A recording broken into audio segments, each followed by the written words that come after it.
Hello and welcome to the latest edition of the LL Basketball Roundtable, brought to you by Thaddeus Stevens College of Technology. I'm Mike Gross. To my left is John Walk of LNP, LancasterOnline.com. To my right, Jeff Reinhardt.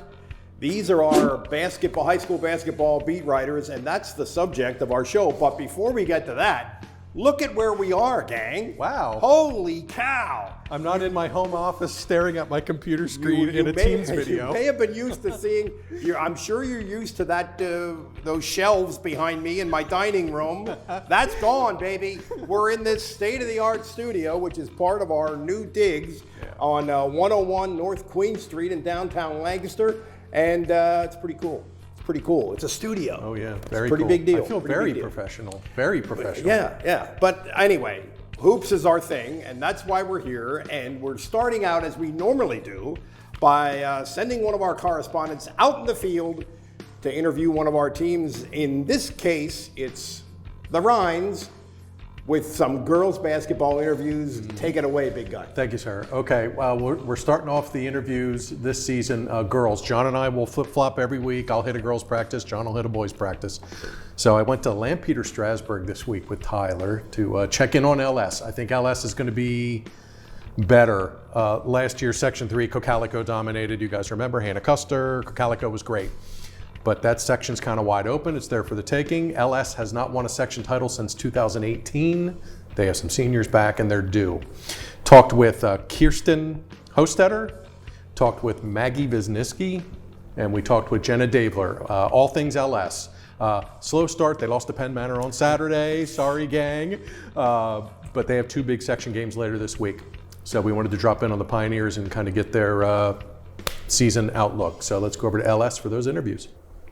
Okay, let's start with this one. How cool is it to be back after the whole COVID stuff last year, to be back this season? Hopefully, knock on wood, get a full season. But what's it like to be back with your friends and playing hoops normally? Yeah. Oh, it's amazing. It's so good to be back and everything. I miss them a lot, and it's nice to see all their faces without a mask and everything. And I'm just glad that we have this opportunity to be back together and be able to have a full season. It's very early. You only have one game in the books, I know. But what do you like about your squad? What are you learning about your squad? There's some familiar faces back. You know a lot of these kids. You got 21 games to go, but where are you at mid-December? Well, I think that we definitely have a lot to get through and to work on, but I think we're starting in a pretty good place, and we have a lot of talent on our team. Some of us have been playing for years, since third grade, and yeah, I think we have a lot of potential, and I think we can do good this season. Do you guys feel like the section is kind of there? And if you can kind of take care of your business, hey, ladies, we might be able to win this sucker. How do you break down the section? For the section, I think a lot of teams are capable of winning it this year. It's not like one team I could see that's the team I can see winning it. A lot of different teams have different advantages, and I think a lot of teams lost a lot of good players, and a lot of teams have a lot of good players returning, so everyone has a fair chance, I think. When you guys sit and make your goals and here are the big games we got to circle, what do you talk about when you talk about Section 3? We definitely talk about Central. I think that's going to be a really big game for us, and that's coming up this week, and that's something we're definitely focusing on. But I think that anybody in our section could really come up and win. It's hard to tell, especially with teams that lost a lot of girls last year, where they're going to be, and so you just gotta, prepare and do your best, and you'll find out when you play them. Okay, thanks LS Pioneers. Appreciate the access this week. Good luck LS. See if they can get back, win their first section title since 2018. Should be fun. Couple of big section games for LS this week. They get Manheim Central, Barron's will be good, and they get Solanco, which is always a good backyard rivalry game. We will have our eyes on the Section 3 race, no doubt. Okay, thanks LS. What's next? Well, what we're looking at is we're talking to you on a Tuesday. We're coming off the first weekend of the season. Everybody in our league has played at least one game, and some of them have played two. A couple have played even three. And I thought I was sort of pleasantly surprised by how well our league did. sort of leading off the season. John, you're the boys, man. What do you think? All right, so we had 5 LL League boys basketball teams come away with tip-off tournament victories or championships, whatever you'd like to call them. Columbia, Hempfield, Conestoga Valley, Lancaster, Strasburg, and Lebanon. And as far as those takeaways there, Hempfield looks like they're going to be the team to beat in Section 1. At Carlisle, which is a decent field that they beat. Yeah. And Township, they I think 1 point loss on Friday night, and then they played again Monday. To the defending state champion, 4A champion, Allentown Central Catholic. And then they came back and beat Central York. So Hempfield and Township, kind of Section 1 right there. Yep. Conestoga Valley topped Warwick in the Buxton Classic Championship game on Saturday. 76-74 high-scoring contest. And I think those two teams, throwing Elizabethtown there as well, those 3 are going to contend in Section 2, I believe. Lancaster, Strasburg look up to the billing. Section 4, we're still kind of figuring it out. Lancaster Catholic, you were saying that maybe the Crusaders, about a month, will probably start figuring some things out. And they played some tough competition in their season opening tournament, Trinity and Berks Catholic. Wow. Yeah. And then they come back Tuesday night and they host Wilson. The defending, last year's runner-up 6A in District 3. Wow. And then finally in Section 5, you've been talking a big game preseason, Columbia, and they lived up to the hype and dominated. Lancaster Mennonite, Lancaster Country Day square off this Friday in a Section 5 matchup. So those 3 teams right there. So, kind of starting to see where chips are falling here. I think we expected LS, we expected Hempfield, we expected Columbia. Conestoga Valley, that's raising some eyebrows a little bit. They might be, and they looks like they have some players, and they have some new players, right? Yeah, and they have probably about 4 solid guys who can consistently score. Yeah. Austin Wirtz is right there. Cameron Swinton comes off the bench and puts up points for them.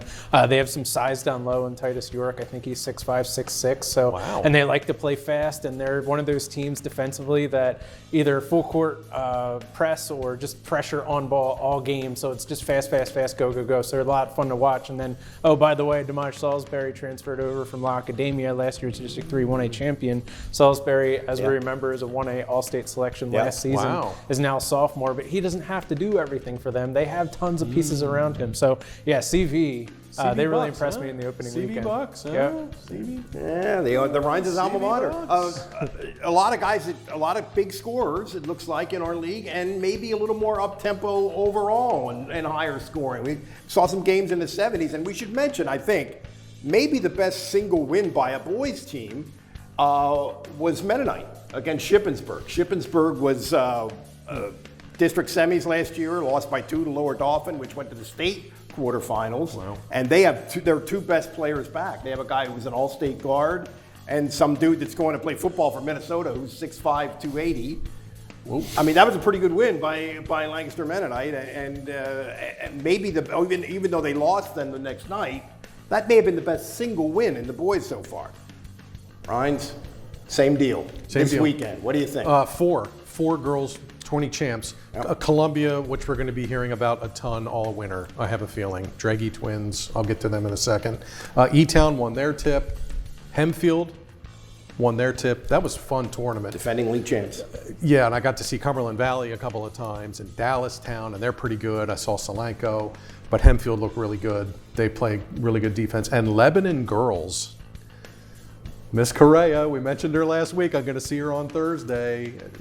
Lebanon comes out and wins. They won the Fleetwood tournament. I may go see her tonight. I live like 6 blocks from that. There you go. She had 32 points in 2 games, lived up to the hype right out of the chute. Lebanon's 2-0. I didn't take 10 minutes and go back and look. They haven't been 2-0 in a long time. I don't want to say forever, but seriously, they've had like 2 and 3 and 4 win seasons. And I don't think they've had a player like this for 30 years. For a while. Her big sister was good, but they didn't win a lot of games. Not like this. Yeah, she's going to be really good. Okay, I mentioned Hempfield, impressive with the D. Good win over Dallastown in the finals after Dallastown beat Cumberland Valley the other night. Cumberland Valley's the defending district champ, and they're good. That was an eye-opener. Columbia. Is this the weekly Draghi Twins segment? Let's get it out of the way. They were both great. Columbia had 70-plus points in both games. They beat Steel High. They had 71. They beat Big Spring with 70. Bree had 30 and 24. Brooke had 20 and 22. Again, maybe this is a theme. I think we it got is. a lot of kids that can score big. Yes. And that's how it feels on both sides. Yep, yeah. they both had 20 plus both games. Ashlyn Messinger, the Section 4 MVP from Northern Lebanon, she had 26. Jayla Rivera from Lancaster Mennonite had 30 the other night. Genesis Meadows from Lancaster Country Day, she had 22, 23, 22. And Country Day's 3-0 with a pretty young team. So I guess my other takeaway from the weekend would probably be Lancaster Catholic's a team we should be talking about into March. They get to the final of the Bermudian. They played Bermudian Springs in the New Oxford Tip final and lost 65-64. Rallied from two big deficits, a la the Hempfield game. A surprise last year. That was a surprise. Bit of a surprise. Bermudian's good. Yeah. Bermudian had 4 starters back from the 4 seed in 4A last year.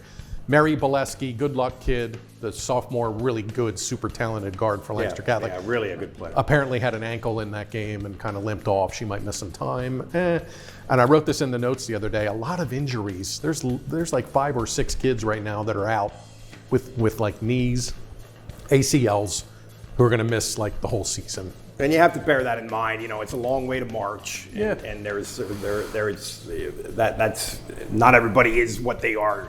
What they are right now is not what they're going to be. Sure. And Kat, then I actually talked to Detz, and he's like, "Hey, man, one game Bermudian is really good. It's not going to define our season. It's all out there in front of us still." Lastly, I got to see Mannheim Central on Monday. Maddie Nyer joined the 800 Career Point Club. She may be the only kid that gets to 1,000 this year as a junior. She should hit it in January. But Central had a 12-point lead, third quarter, coughed it up. Twin Valley came back and won at the buzzer in overtime. So stinger loss for Central.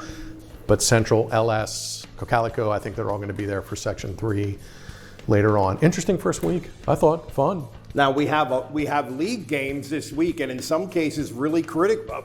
We think are going to be critical league games this week. Yeah. And we're already into this, and we already have this NBA type schedule for some schools. I know Mannheim Township, where I was last night, they're playing 3 nights in a row. Whoa. And 4 times in like 6 nights. Let's look ahead a little bit, John. What's happening this week? Yeah, and we should note, if you do look at the schedule, maybe it's just because of a lack of available referees. I don't know why, but in the past, it's like Tuesday and Friday are the league nights, and now there's games Monday that's through gone. Saturday, Yeah, essentially. that's gone. So, yeah, Thursday night, I'm going to be covering the LL Section 3 opener in Mannheim Central travels to Lampeter Strasburg. I know we talked about teams that really impressed. Central, season opener Monday night, kind of gets hammered by Warwick, but I think Central's a team that what we saw in the opening game is not what they're going to end up being in that another surprised month me or a little so. bit, the margin. Warwick, already had 2 games under its belt. Yeah, Central's kind that's of true. figuring things out. I think they'll play a little bit better Thursday night. And then Friday is, I should mention, another LL Section 2 game, Elizabethtown at Conestoga Valley. We talked about CV a bit earlier. That's going to have big implications as far as that goes. First of at least 2 matchups between those 2 schools. And also on Friday, LL Section 5, we get to see Lancaster Mennonite going to Lancaster Country Day.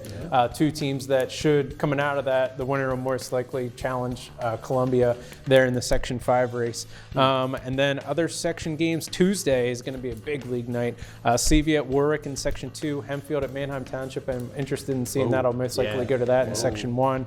And then traditionally, if you look at this other matchup, this is a crossover game, does count towards league records. Lancaster Catholic going to Lampeter Strasburg, 2 of the better teams in the LL League over the last, handful of years. And I know Catholic's kind of still figuring things out. I would see LS coming out big in that one, but those are some games to kind of watch out for. And we haven't mentioned Ty Burton yet. This terrific sophomore point guard for LS.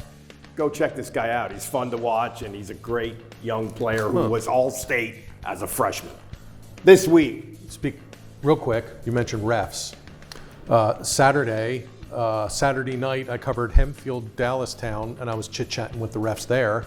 And the one guy said, "Man, I just got here from Cedar Crest. I did the Cedar Crest game this afternoon. Turned around, drove to Hempfield. Yeah, double these header. guys work multiple games. That's amazing. Double header, and then Monday night over in Mannheim, another good crew. And I said, same thing. Boy, there are games every night, man. Is it because of shortage of refs? And he said, it's not because we lost people. It's because we're not getting new people. Yeah. And we can't do Tuesday, Friday anymore. It's impossible. Monday through Saturday, there's a game somewhere every week. Okay, 3 games I have circled for this week. Wednesday, Lancaster Catholic at Northern Lebanon. Old school rivals, Section 4. Northern Lebanon has 3 seniors and 6 freshmen. Wow. No juniors, no seniors, no juniors, no sophomores. They have 9 kids total. They're not playing a JV. Wow. Pretty weird for That Northern is weird. Lebanon. For Northern Lebanon. Not a small school. That's a big game.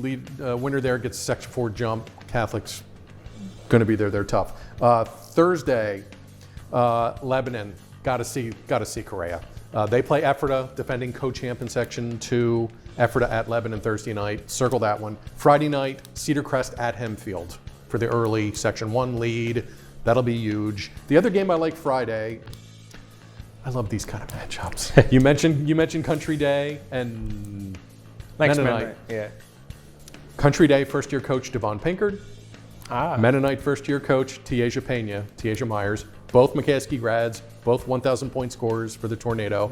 Both rookie coaches in Section 5, going head-to-head Friday night. Boom. So I'm a sentimental guy. I think that's a really cool matchup. You are an emotional. I know. I immerse myself in these girls' games. But I think that's a cool matchup. So Tiaja and Devon will go head-to-head. Sure. Friday. If we're talking about head-to-head, this coming Saturday, this is a non-league game. Yeah. Mannheim Central going to Northern Lebanon, which is worth noting. Trey Grube, Mannheim Central, Peyton Wolf, Northern Lebanon. They were the 3-point leaders in the LL League last year. So could be a 3-point and 2 barrage. guys who have already been lighting it up this year. Again, putting it in these. A lot of kids that can put it in the basket. Peyton Wolf had 6 3-pointers on Saturday, which was the most single game among LL players in the opening weekend. Wow. So he's right back to form. A lot of threes already. Just going through boxes, a lot of threes, and even like opposing teams. Northeastern York had 14 threes against Warwick on Saturday. 14. That's a lot. Cocalico Defend boys the had line. 12 on Saturday. That's a Hempfield lot. had 14 10. is a lot. I don't watch the NBA anymore. I don't care. Sure. But it seems to me that, is that what they do? Catch and shoot threes? Is that an NBA game now? Well, like the Suns and the Warriors? Is it just like Steph Curry for 3, Steph Curry for 3? Well, those are not too good. Those are 2 bad examples. Okay. But yeah, it's sure it's more 3-point oriented than it's ever been. Is it trickling down? Yeah. I think it already has Oh, for yeah. several years. Yeah. It's the Steph Curry syndrome. Yeah. And sometimes the frustrating part is, okay, the guys at the NBA level might have a better percentage at that, and then the high schoolers come down and say, "Oh, I'm going to chuck up a 3 within the first 2 seconds of the possession," which I'm sure is driving coaches nuts. But And they're talking I'm about sure shot they've clocks. adjusted. Although I will say, and I think we mentioned this last season, there's a lot more inside the arc kind of jump shots happening than the last couple of years. Yeah, and that may be happening at all levels of basketball. Sure. I mean, you watch Kevin Durant play. He scores at all 3 levels, as they say, and that may be happening. Yeah. And Jeff, maybe you've been tracking this in years past, but this is the first week, and I can remember where myself is going back through box scores for the 3rd time. Okay, let's look at individual and team 3-point numbers and track those throughout the year because it just seems more prolific. I was now. looking at them for the weekend for sure. I like the mid-range kids. There's a lot of good mid-range LL girls players right now. I love the mid-range catch and shoot 15 feet and in kids a lot. Hey, Well, if it sounds like you'd like to go out and check out a high school basketball game, I think you should. Absolutely. It's been pretty entertaining so far. We think it's going to be pretty entertaining for the next couple of months. And we'll be here every week to break it down and sort of lead you through the season as it develops and the games get bigger and the stakes get higher and it gets more fun. That's us. That's what we're about. My name is Mike Gross. To my left is John Walsh. To my right is Jeff Reinhardt. This has been the LL Basketball Roundtable brought to you by Thaddeus Stevens College of Technology. We'll see you again soon.